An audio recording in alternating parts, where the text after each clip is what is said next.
All right, well, welcome everyone to environmental science. It is the summer and I am in the library, but I wanted to record some of my ed puzzles for you a little bit early so I'm not frantically assigning Mr. Smedes, who you might meet eventually on an ed puzzle, but it might be too early for that. So today we're going to start talking about the tragedy of the commons. It's an important way to introduce environmental science because it really is at the heart of most of the issues that we're facing. So the tragedy of the commons was an idea constructed by Garrett Hardin or identified by Garrett Hardin. And we're going to learn a little bit about what it means and applications. And then you guys are also going to be doing some activities applying that and analyzing another environmental economist's idea, Eleanor Ostrom, and how she feels about the idea of the tragedy of the commons. So you're going to notice throughout the year that every presentation is going to have one of these slides. I don't always go over them, but each one of these are coming from the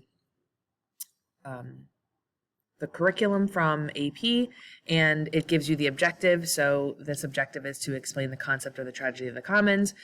The essential knowledge tells you like what you need to know about the tragedy of the commons, and then the suggested skills. So if you're looking at a free response question, the suggested skills, what you need to be able to do, or how this applies to a skill that you need for environmental science. So our skill is to explain environmental concepts and processes. So you'll see these in every presentation. I usually breeze past it. Feel free to go back and look at it if you like. So the tragedy of the commons, the idea is that the individuals will use shared public resources in their own self-interest and degrade them. So naturally, people are going to use resources as they see fit. Generally, these are public resources, so nothing that's privately owned. So we're talking about fields or water sources. The ocean is an example. The air is an example. So they're going to use those in their own self-interest and either overuse, deplete, or use them up in some way. Some examples of this, like I said, are fields or pastures where you see overgrazing, oceans where you see overfishing, and then water and air pollution, and then also the overuse of groundwater. All of those are really good examples and examples that we see currently of the tragedy of the commons. So the reason this occurs is because nobody owns the resource. No one owns that land, that water, that air. So no one is directly suffering from those negative consequences of the depletion or the degradation. So because no one is directly suffering, people don't see the issue with using the resource as they see fit. People also assume that others are going to overuse it if they don't. So, well, if I don't take as much as I need, other people will take more than they need, and then there won't be enough for me.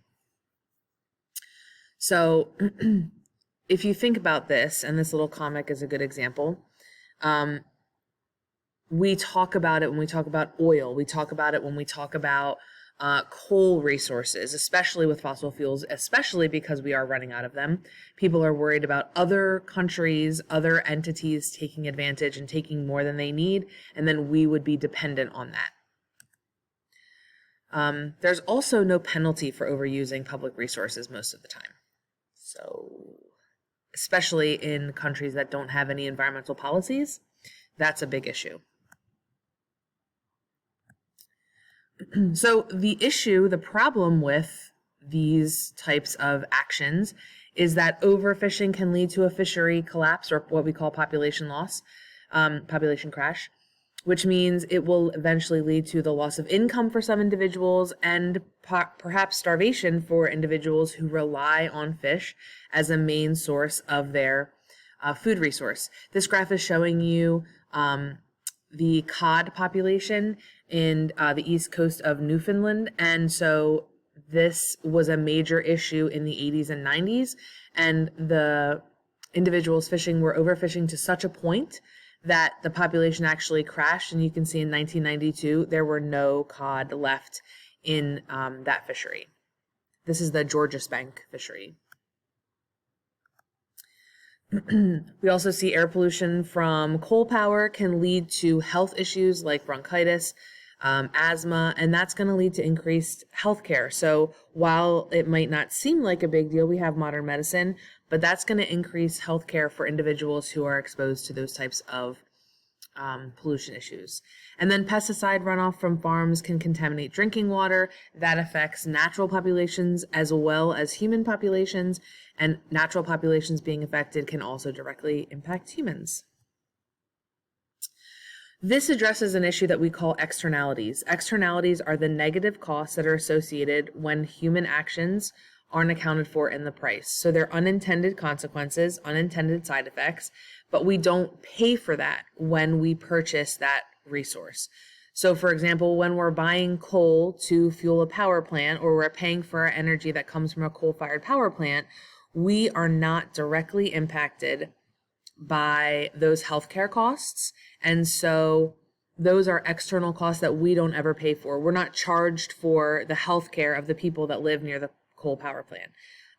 That does not impact us. So externalities are costs that we don't associate with those negative uses of those resources. So some ways to solve the tragedy of the commons is private land ownership or governmental land ownership. Fees or taxes for use, so utilizing a permit system for grazing or for logging or for taking out water. Having taxes, fines, or criminal charges for pollution or for impacting shared resources like air, soil, and water. The way that the United States has addressed this is through legislation. So the Clean Air Act addresses how much pollution companies can put into the atmosphere. The Clean Water Act does the same for water resources. The Safe Drinking Water Act requires us to test water before people drink it. Those are all legislative issues, or legislative things that we've done to help prevent the tragedy of the commons in the United States. The Bureau of Land Management is what we use to regulate pasture lands. So in the western U.S., there are grazing fees. They evaluate the land and they repair the effects of overgrazing. So in your free response notebook, you're going to see this practice free response. You're going to have the one at end of every ed puzzle that you have to do. You're going to write this in your free response journal. Some days I might collect it for points. Some days I may discuss it the next day in class. You never know. Maybe it'll be like a bonus point situation. Ooh, bonus points. So this first free response question is, the ocean of the world are often referred to as a commons. Identify one other such commons, explain how human activities affect that commons, and propose a solution for managing that commons. Please do not just steal the ones I told you on the page before. Think of something unique.